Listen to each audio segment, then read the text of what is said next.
Thank you very much, Michael, and good afternoon, everyone. It's my great honour to now moderate the next panel, and it's not just an honour to do that, but to just be at this conference where hopefully we will turn the corner in recognising the fundamental and urgent requirement to implement an international regime for fishing boat safety, but also create the correct behavioural atmosphere to encourage domestic regulation to be implemented correctly. It is also very important to remember that regulation is one thing, implementation is another, and where we think we are doing well because we have implemented certain provisions, that is not quite good enough, and we must work with our fishers and our rescue services to achieve full enforcement. I would like to thank IMO, ILO, FAO, Pew Charitable Trust, and all those involved in working to make this conference happen. This panel will aim to highlight some of the issues that we need to look at and why they are so important. I will explain my own background and relevance, then the background of our panel experts, and after that we will have a panel discussion, and then I will bring into the discussion you, the important conference participants. What my company, which is not a very big company, tries to do is work with the various decision makers in the regulatory process and help them to work together with others in a collaborative approach to make things work better. We have been involved in some new developments in regulation, such as the Arctic Shipping Best Practice Information Forum, that is starting to make a significant difference in the approach to the implementation of regulation in a collective way. We work on the simple concept that if we work together, we will always make a difference. That is what we are all doing here at this critically important conference. And it is for this reason that we have the following experts to assist us in understanding some of the components of the Cape Town Agreement and their importance, particularly on this panel, in relation to improving safety of vessels, reducing risk to crew, and protecting our environment and our search and rescue services. I would like to thank the first panel this morning, in particular Sandra Olnert, for the excellent explanation of the Cape Town Agreement. We must also remember the protection of society, food security, in helping to combat illegal, unreported and unregulated fishing. Of course, the construction of vessels is a key factor. Stability is a huge issue, and there are provisions in the Cape Town Agreement to address current shortfalls that have a proven track record in causing multiples of tragedies. Thousands of lives have been lost. To assist our understanding, we are privileged to have with us Turid Stemra, who is a national of Norway, and she barely needs any introduction. She is a naval architect, director of IMO affairs for the Norwegian Maritime Authority. She has vast experience. She has been with the authority since 1977, head of the Norwegian delegation at the IMO, led the IMO Polar Code Working Group and the IGF Code Working Group, and she is Vice Chair of the SDC Subcommittee since 2015. Nigel Clifford is Deputy Director, Safety and Response Services for Maritime New Zealand, the Maritime Safety Authority in New Zealand. He has worked for Maritime New Zealand since 2008, and his current responsibilities include maritime incident response, marine pollution response, national coordination of search and rescue services, marine communications and aids to navigation, Pacific Island maritime safety support, and maritime intelligence. He is responsible for the performance of the Rescue Coordination Centre New Zealand, who coordinate all the national level SAR responses in New Zealand's SAR region, and for delivery of integrated maritime incident response capability by the agency to the New Zealand government.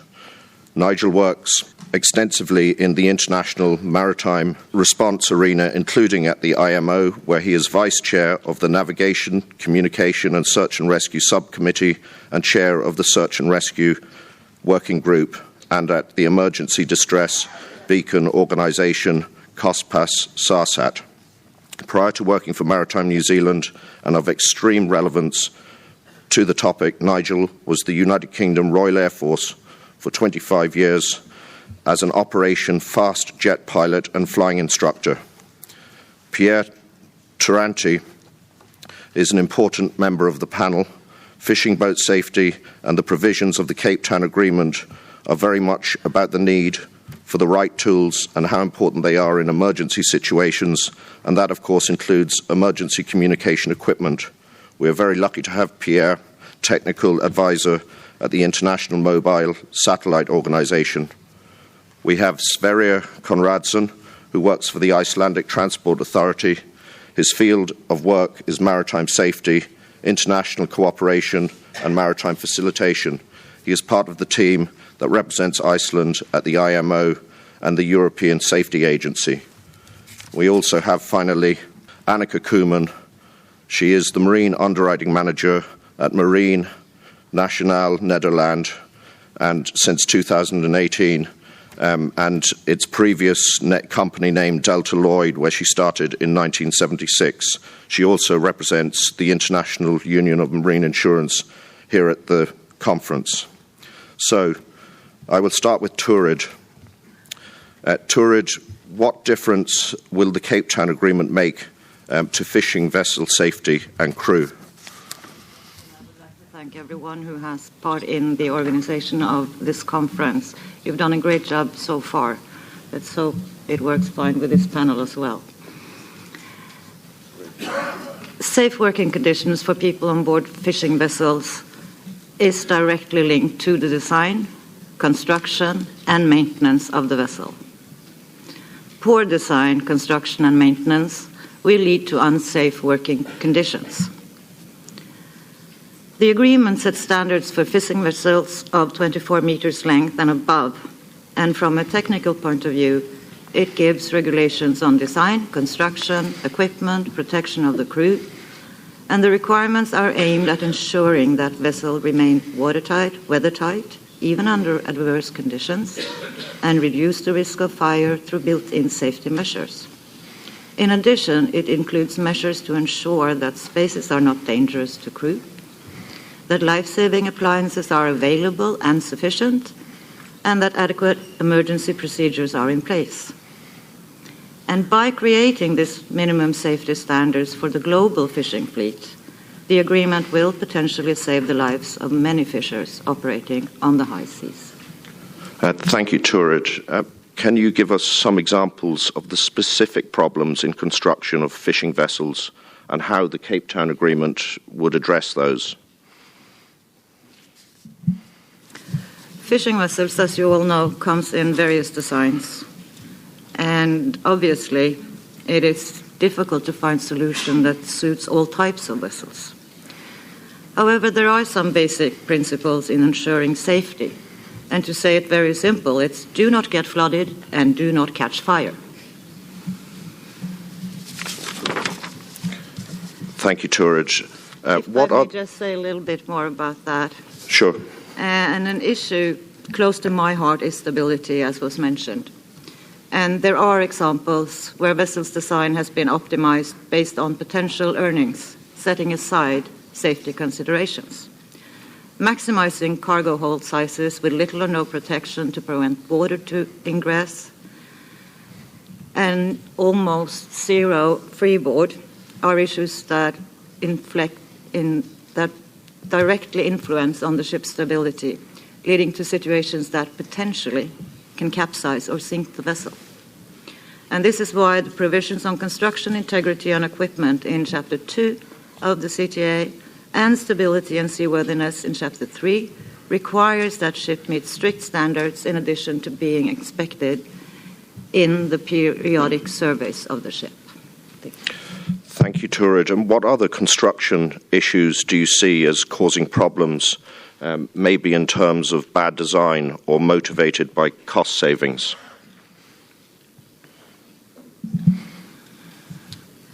An important cost factor in shipbuilding is implementation of requirements for new systems, in particular for existing ships, but also for new ships. And you do not pick from the upper shelf if the main priority is to save money. However, recognizing this, States that are parties to, or hopefully will become parties to, the agreement have up to 10 years to put, for example, radio communication provisions in place, and 5 years to implement other provisions. I'm not going to detail it because Ari told us about this earlier today. The implementation of safety elements may entail high cost. It will, however, depend on the initial standard of the vessels. Because even if it sounds like this in this conference, not all fishing vessels are substandard. Of course not. Thank you, Turid. And how would ratification assist in terms of creating an international enforcement regime and a level playing field in the industry?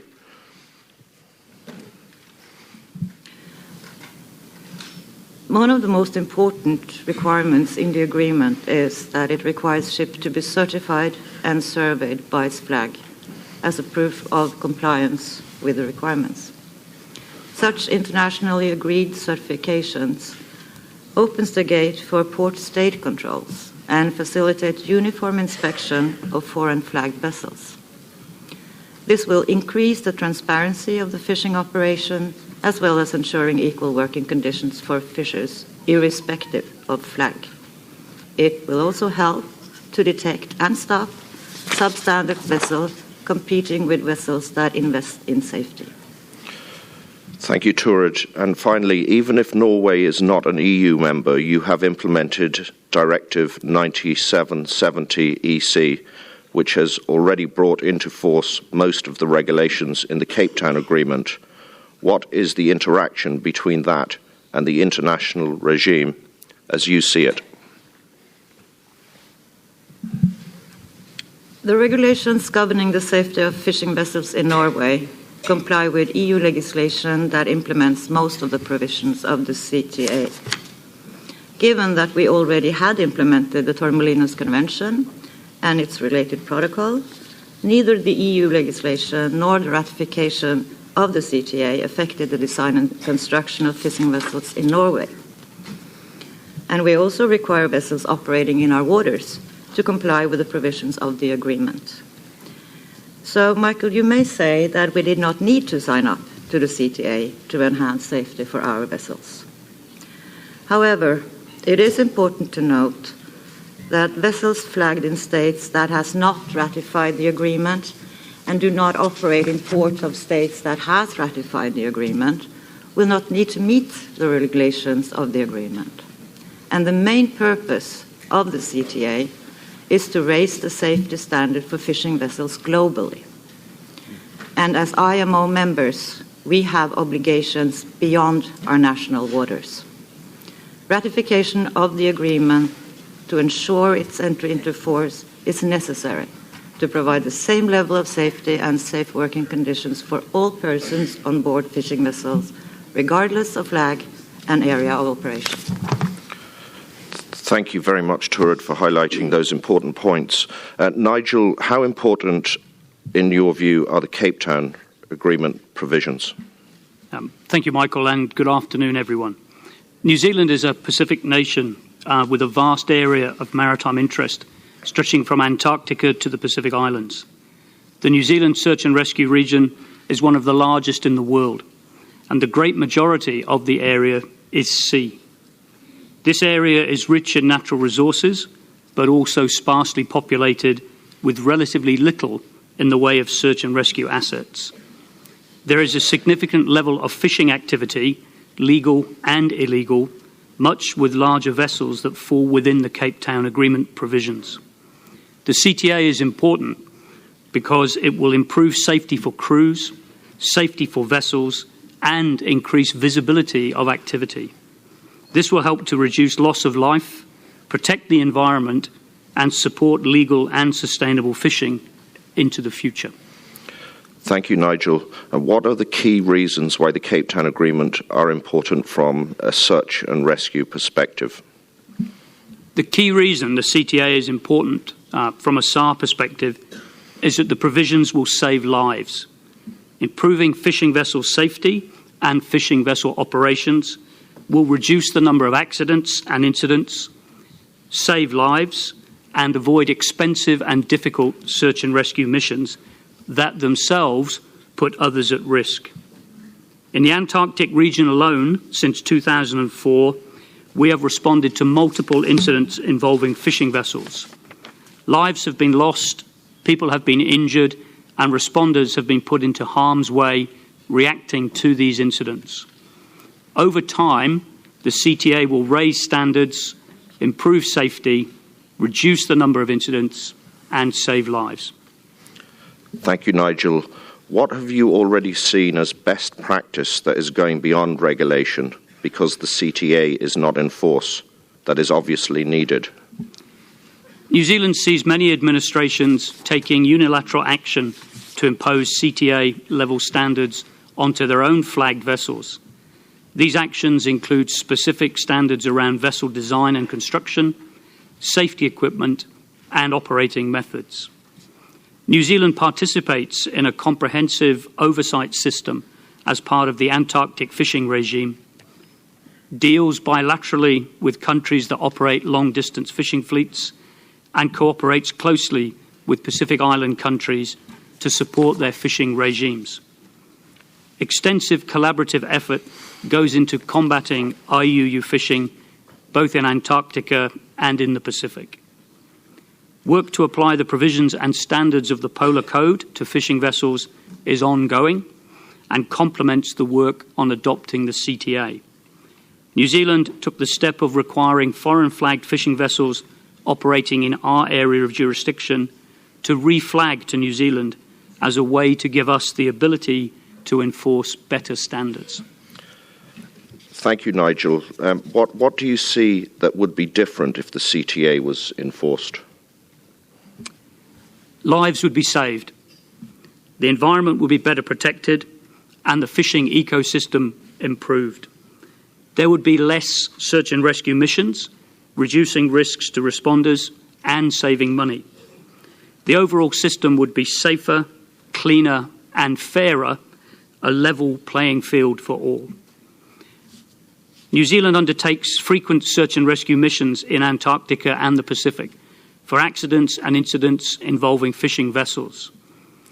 These are often at very long range from land, complex and expensive, and undertaken in very challenging conditions. Rescuers are put at risk. If the CTA was enforced, then over time, the likelihood and the consequence of accidents and incidents would reduce. Better standards will first of all reduce the number of incidents and accidents, but a key point is that when they do occur, the outcomes will be better. Improved crew training, safety equipment and vessel standards will reduce the consequences. We will reduce incidents such as the ones you see on the screen. Thank you, Nigel. And finally, what other issues, and there are many, do you see as important here? New Zealand sees extending the provisions of the Polar Code to fishing vessels as complementary to the CTA. As is the case for SOLAS vessels, where there are general international standards and then the Polar Code adds extra provisions due to the particular challenges of the polar operating environments, so should be the case for fishing. Fishing crews' lives matter as much as SOLAS crews' lives. There should be an international regime to support and protect them, and it should have supporting arrangements to deal with the particular challenges of polar operations. We must also not forget the other benefits of the CTA. Improving fishing vessel safety, vessel and fishing vessel operations will reduce the harm to the environment caused when vessels are involved in accidents and incidents. The CTA over time will create a safer and better fishing ecosystem. Standards will rise. Under no more favourable treatment provisions, it will be easier to address maverick operators and to enforce better standards. IUU fishing will become easier to deter and manage. Thank you very much, Nigel. Pierre, we have heard from Turid about the increased provisions under the Cape Town Agreement for communication equipment that must be taken into consideration in the construction and fitting out of fishing vessels. Could you tell us a little bit more about that? Thank you, Mark. Michael. Good afternoon to all. Under the Chapter 9 of the Cape Town Agreement, it is necessary for vessels to provide a common minimum standard to ensure fisher vessels have reliable communication resource to transmit and receive distress and safety messages, and to benefit from the global maritime distress and safety system created by IMO, known as GMDSS. The GMDSS involves maritime rescue coordination centers and benefit from VHF, MF, HF, and satellite standardized communication. The organization I work for, IMSO, oversees the mobile satellite communication companies recognized by IMO to provide service on the GMDSS.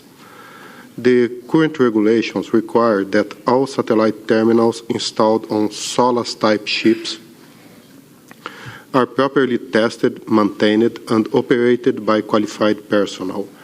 All these measures are standardized and enforced regularly by the member states' officers. However, in the fishing industry, we do not see a GMDSS-like standardized implementation. Some countries developed and enforced their own standards, which is welcomed, but more needs to be done. Unlike 10 to 20 years ago, nowadays satellite terminals are much smaller in size and more affordable. Therefore, we see them installed in more and more fishing vessels, which is good, but they are not mandatory. Thank you, Pierre. I understand from our discussions that false alerts from vessels is a particular problem which arises from poor equipment and training. Yes. Recently, the Maritime and Rescue Coordination Centers indicated us they have a current high rate of false alerts and that this is a big problem for them. Device failure is a minor cause. The vast majority is linked to human error, both in operation and in testing. Of course, without positive verification by a radio or a satellite call, the search and rescue centers are enforced to activate a response. Search and rescue services are an expensive burden to member states.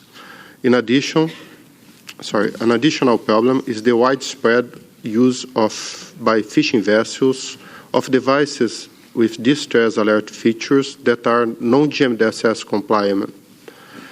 They are cheaper, but they do not have the same main technical capacities, such as receiving and transmitting safety and distress messages as required by the GMDSS, messages such as notice to mariners or weather warnings. Accordingly, this not only fails to forewarn fishing vessels of danger, but then causes delays in response to emergencies because the alerts have to go to a private company first before the Rescue and Coordination Center be alerted. Of course, with the provision of Cape Town Agreement, much of these problems could be reduced with better equipment, better training, and standardization. Fishermen are being left in danger by unnecessarily compromising search and rescue resources and by failing to offer them the same level of safety that the GMDSS provide to seafarers. Thank you, Pierre. What effect can better and reliable communication have on the morale of the fishers on board these vessels? It is important to emphasize that, of course, satellite-based communication are also being used by the fishing industry to track vessels, to prevent illegal fishing, to monitor crew vulnerability and well-being. It's not just about emergency communication.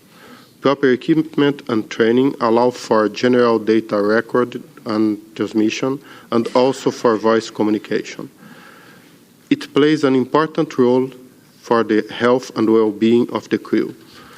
They feel less isolated and they can rely on satellite constellations that provide almost 100% of reliability. They can be sure that in the face of a disaster, someone will be informed and help will be provided. However, the provisions of the Cape Town Agreement need to be implemented. Thank you very much indeed, Pierre. Sverrir, looking specifically at regulation in Iceland, Iceland, of course, ratified the Torremolinos Convention in 1977, the Torremolinos Protocol of 1993, and the Cape Town Agreement. This has been a seriously dedicated approach to the implementation of regulation. Could you just explain briefly this approach? Yes, thank you, Michael, and good afternoon to everyone. Yes, of course, fisheries have always been one of the pillars of Icelandic economy. Our small nation ranks in the top 20 of the list of world catches.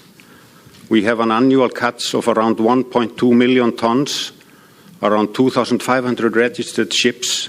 Most of them are fishing vessels. We have around 7,000 crew members, mostly on Icelandic fishing vessels. Therefore, we are naturally very concerned for their safety. This is why we emphasized the implementation of the important safety provisions contained in this instrument that you mentioned as soon as possible into our legislation. Unfortunately, the world's fishing industry claims around 24,000 lives annually. Even though statistics on casualties are not always available everywhere, and these statistics are not very accurate sometimes, this estimated number tells us that we are in dire need to respond. We have a duty to strengthen international regulations to bring that number down significantly. Through the centuries, fishing activities in Icelandic waters have suffered a high death toll, sometimes reaching up to 60 fatalities annually. However, Iceland has had great success in decreasing the numbers of fatalities for the last few decades, as has been mentioned in previous speeches. We have seen many years with no fatalities in fisheries, merchant shipping and pleasure craft sailing. It is now over 3 years, in fact 3.5 years, since the last death at sea occurred in Iceland. And this graph shows the number of fatalities at sea from 1971 to date, including its reduction in recent years, as you can see. The zeros to the right are the results that we want to see. You see the yellow marked zeros there. These numbers are the results of extensive work by Iceland ever since it started participating in work at the IMO from the time of becoming member state in 1960. Iceland has a very strong culture of safety. As I mentioned, we have thousands of crew members on ships, many of them living in small communities. History has shown devastating effects on the whole community. When we have had deaths at sea, this touches the whole nation, and I believe that that is one of the reasons that the safety culture has become so strong.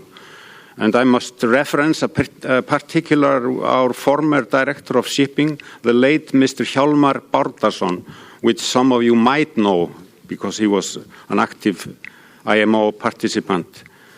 He was a former director of shipping, who was the real pioneer and instrumental both in Iceland and within the IMO on developing and implementing safety requirements and safety culture by transposing IMO safety regulations into Icelandic legislation. Of course, Sverrir, it is not the full story, as we well know from our work together on polar matters and otherwise. Regulation is one thing, but implementation is another. Can you explain the practical things Iceland have done to ensure these regulations work? Yes, Michael, I will try to do that in short words. It's a complex issue, and these factors are many. Basic safety training has been mandatory for 30 years in Iceland, with refresher training at 5-year intervals. Awareness raising campaigns are regularly conducted through a long-term program on the safety of seamen. Iceland has also been active in making risk assessments to reduce the number of accidents on board vessels. This work has resulted in a change of mindset and the promotion of a new approaches and introduction of an ambitious safety culture at sea and ashore. And the reasons are many. Yes. In general, vessels are safer now than before. New technology has also played its role. For example, making IAS mandatory on board all vessels over 6 meters in length engaged in commercial operations and continuous shore-based tracking of those vessels in real time. Of essence is also that, according to Icelandic law, it is mandatory to register each crew member before going to sea in a centralized registration system. Each vessel has its unique registration number in a system, and it is surveyed every year and issued a certificate of seaworthiness. If there are deficiencies found, in the vessel, it is not allowed to go to sea until corrective actions have been made. In addition, Iceland has a very strong culture with education and training for all concerned, including deckhands, mates, masters, and marine engineers. Of essence are also the quite accurate weather and sea state information systems used in Iceland for voyage planning and preparing for sailing to the fishing grounds. The quota system has also played its role, since vessels do not go to sea in unfavorable weather conditions. Mandatory carriage of emergency position beacons have also saved many lives when sudden disaster situations prevented emergency communications to be carried out. Thank you, Sverrir. As you know, and I was with you at MSC 101 in the Iceland delegation, we made a statement in relation to regulation for non-SOLAS ships in the Arctic. And as we have seen from Hjalti Reynsson of the Arctic Council, a huge proportion are fishing vessels. Can you elaborate on Iceland's statement? Yes, the reason why we made this statement at IMO is that we have an obligation to protect our rescue services. It is obvious that the successful implementation of the Cape Town Agreement will reduce unnecessary call-outs and risk for rescue services all over the world. And in the Arctic, we can see that the Cape Town Agreement is the basis that we need to build a polar code regime for non-SOLAS ships on, just like the SOLAS Convention is for merchant ships. Therefore, we need to speed up the entry into force of the agreement. It's my opinion. Thank you, Sverrir. And what do you say today to the world who are gathered here? I say well done to everyone who has put such a huge effort into getting this conference together. And I urge those who have the power to act to do so and get this convention ratified in order to save the lives of the fishermen and our rescue services. Every life counts, and far too many have been lost because we have not acted in time. This is our chance to do so once and for all. Then we can tell our grandchildren that we did our best to fight the battle to save lives at sea. Thank you very much, Sverrir. Well said. And finally, Annika, last but by very no means least, can you tell us a little about the International Union of Marine Insurance? IUMI is a non-profit association established for the purpose of protecting, advancing and safeguarding insurance interest in marine insurances.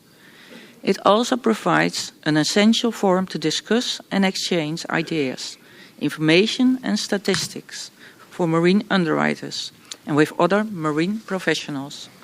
IUMI currently represents 43 national marine and reinsurance associations, covering over 90% of the world marine premium. The three major lines of business are cargo, hull and offshore and energy.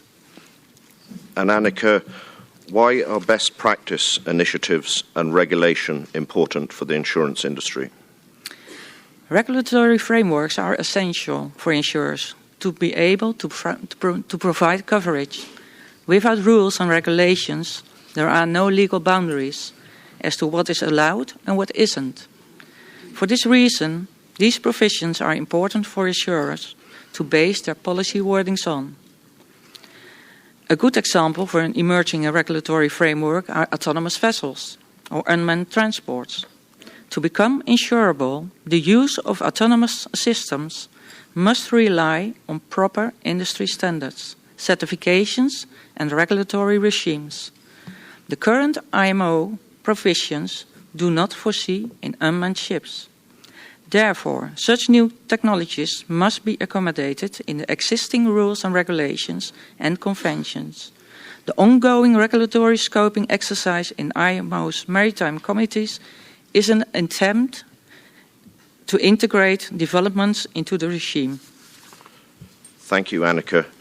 Can you explain the areas that the insurance industry insures in the fishing industry? The insurance industry insures hull and machinery, protection and indemnity insurance, that's including pollution, wreck removal, crew and employees' liability, and capture fishing insurances. We have large fleets, they are insured in the international market, and we have smaller fleets. They are insured in the local market, sometimes by commercial insurers, but mostly by the mutuals. And mutuals are the fishing vessel owners working together in a cooperative way, also backed up by reinsurance in case of a large claim or a catastrophic risk, or funded by the government. The more a country is regulated and sets out mandatory safety standards, the better and safer the risk will be. And with this, the insurance market can be profitable. In a lot of countries, the fishing insurance market is not profitable at all, and the insurance penetration is very low. Government has to step in when there is a claim or a catastrophic risk, or pollution or wreck removal, and when there is no insurance involved. It is in the interest of government to work together with the insurance industry to improve fishing vessel safety, so the insurance industry can insure fishing vessels and step in. Thank you, Annika. With that in mind, why is the Cape Town Agreement so important? The Cape Town Agreement is important because it sets out safety standards to protect crew and ship, and with this, also the assets of the insurance industry. Ayumi highlighted this by interviewing Heike Deghem, Director of the Safety Division of the IMO, in the Ayumi Eye in March 2018. She is from a long line of fisherman family, and she was not happy so far for not managing to bring an internationally binding instrument in force. The CTA still was not ratified, and she wanted to fix this gap before she retires. The Ayumi immediately decided to address this important topic in one of the workshops in Cape Town last year. Thank you, Annika. She does have the essence of Angela Merkel about her. If she says something, you need to act. Annika, as part of the insurance process, can you tell me a little bit about how the insurance industry relies on flag state inspections and surveys? Yeah, the change of flag of class is considered an alteration of the risk in most policy wordings, so it plays a crucial role in the assessment of a risk. Marine insurers rely on the classification society's judgment about the ship's condition and quality, and the approvals of design and conditions. In return, marine insurers strongly collaborate with classification societies to achieve the overarching goal of safe shipping. AX and Ayumi are cooperating in a number of committees, working groups and meetings. Ayumi also works with the port state controls, such as the Paris MAU. Inspection data provides valuable information to marine insurers. Flag, PSC or class all provide essential information and parameters to the marine insurers to adequately assess the risks. And how can the insurance industry help? Insurers can add a warranty to the policy wording that the fishing vessel owner should possess a valid International Fishing Vessel Safety Certificate, or else he will lose the right to be reimbursed in case of an accident. And of course, warranties can be included about best practice that go beyond regulation. Risk management service by an independent surveyor are very helpful. In the Netherlands, in my book of business, which is 1/3 of the Dutch fleet, we use the fishing vessel prevention plan. And the survey will be carried out every 2 or 3 years. In this plan you will find everything about safety of hull and machinery, class, flag, maintenance program. We check the lubrication oil, crew components, as well as living circumstances and accommodation, and if they are not mentioned on the IAU list. So far, we do not have a total loss for many years, and no severe accidents among the crew members. The chance that it will happen will be minor. Unfortunately, out of antitrust, we are not allowed to agree this within our market. And finally, Annika, what about IUU fishing? Ensuring IUU fishing activities may expose insurers to prosecution that may result in financial or custodial penalties. But it still happens. It takes some time for our market, also the insurance industry, to adjust. The flag states provide a certificate of insurance after a request from the ship owner, who receives a blue card from the insurer, both failing to check the ship owner sufficiently. So government and insurers have to work even harder to change this behavior. Here the role of the IUMI is to create awareness. We encourage the use of risk management tools and effective due diligence procedures to help reduce the risk of insuring IUU fishing vessels. The Cape Town Agreement is key as it provides states a powerful tool to ensure that vessels flying their flags are held accountable for the safety of their crews, that fishing operations are conducted safely and legally, and that there are safety obligations as responsible flag states are fulfilled. So a desirable tool for the insurance industry. The CTA is a great step to facilitate such an improved regulatory structure. There's always more work to do, and I commend IMO, ILO, FAO, Spain and Pew, also on behalf of the IUMI, for working so hard by organizing this conference in the push for ratification. Thank you very much. Thank you very much, Annika. And now I would like to open it up to the floor. We have 7 or 8 minutes for questions. Do we have any cards?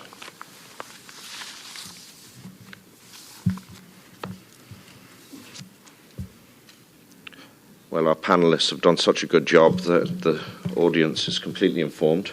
I'd like to ask we have Malaysia, please. Thank you, Chairman, and thank you for the presenter. There is a very interesting and eye-opening presentation has been made by all the panelists over there. My question is now, for the existing fishing vessels, I know there is some strategy been put by country, my friend from Iceland, but how we want to encourage, because sometimes most of the country fishermen you have to accept they don't have such an education, basic education. You know, this is like a family tradition. How best we can train these people to the acceptable standard? Thank you.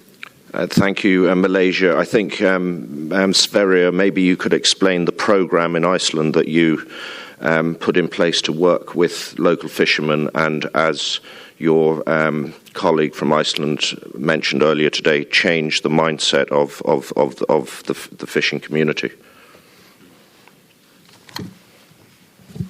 Yes, thank you, Malaysia, for the question.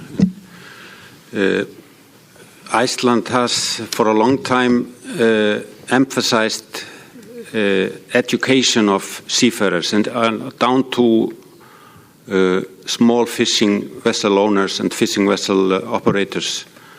And education and training of fishermen is basically the same training that cargo ship and merchant ship operators and crews acquire or get. So there is really no difference between the requirements in Iceland on how a fishing vessel or a fisher is trained and the basic safety training for that person as a master of a 7,000 gross ton cargo vessel.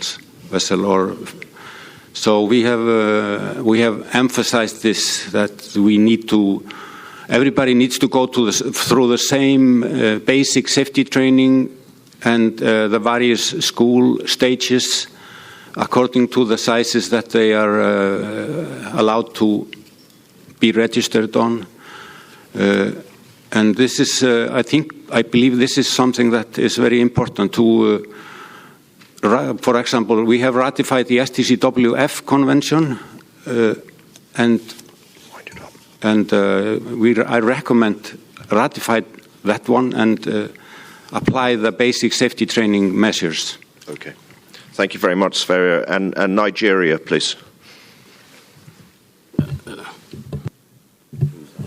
Yes. The last speaker just talked about the importance of, for insurance purposes, classification. My question is this: for existing vessels, what type of modifications can be done to bring these vessels into class for insurance? Yeah, the question was, for insurance purposes of existing vessels, what measures could be taken to bring them into, I think the word was used, class, but possibly into a state where it's possible for them to be insured.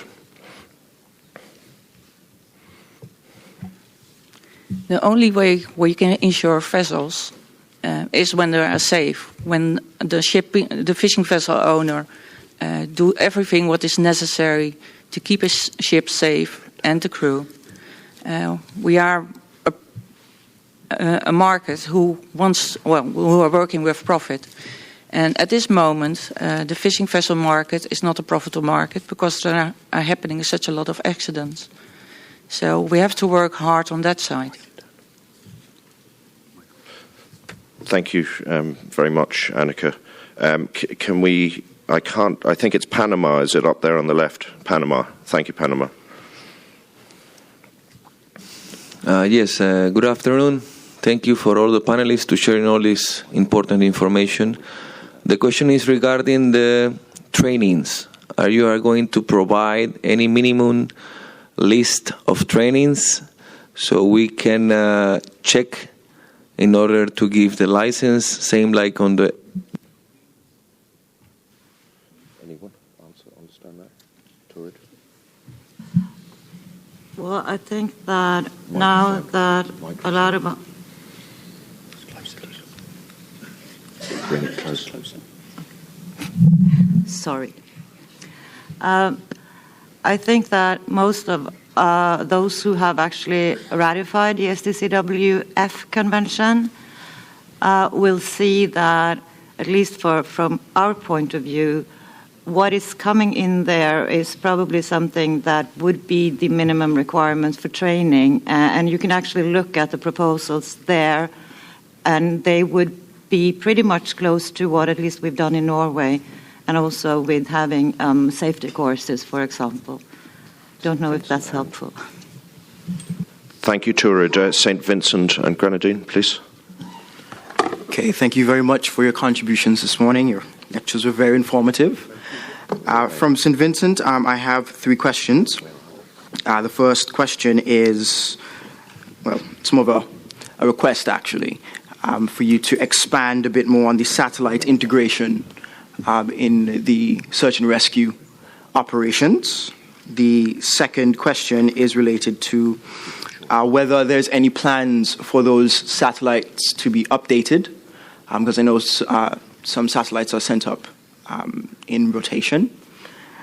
And the last question is whether that satellite technology is available to states.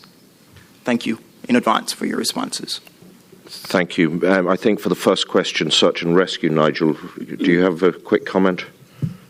mindful of time. I think it's a couple of things. First of all, there's the satellites that are used as part of the emergency distress beacon system, and there have been some changes there. And then perhaps the question is also around satellites for the communication systems, where we're seeing Iridium potentially coming into the market and Beidou, so more and more global communication systems for satellites, but also technology that runs off the satellites. So AIS is becoming increasingly space-based, so you can now get AIS away from the shores. Pierre might have some comments on that as well. Thank you, Nigel. I think you answered the first two questions. And in relation to the availability to states, like the distress alert is sent free of charge to the search and rescue centers. And beside that, the service is commercial. Thank you. Thank you very much, Pierre. There's up to the left-hand side of me. I can't read the card, but can you explain which country you are, please? And thank you. Yes, sir, thank you. I am from Suriname, South America.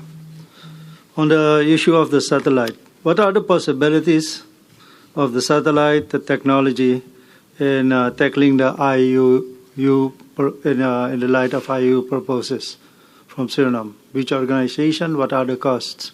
Suriname has a coast of approximately 400 kilometers, and we have a vast, big area of sea. We have a lot of illegal activities there. Which company with satellite could help us with that? All our boats are registered, so we can communicate on that. Thank you very much. Thank you for your question. We need to see this question. There are two different things. One is the GMDSS communication, which is for distress and alert, and for this we have global coverture. What you are asking about is about tracking. Tracking is a commercial service, and this needs to be negotiated with companies. It's outside the capital agreement in this case. Thank you, Pierre. And finally, last but not least, Liberia, please.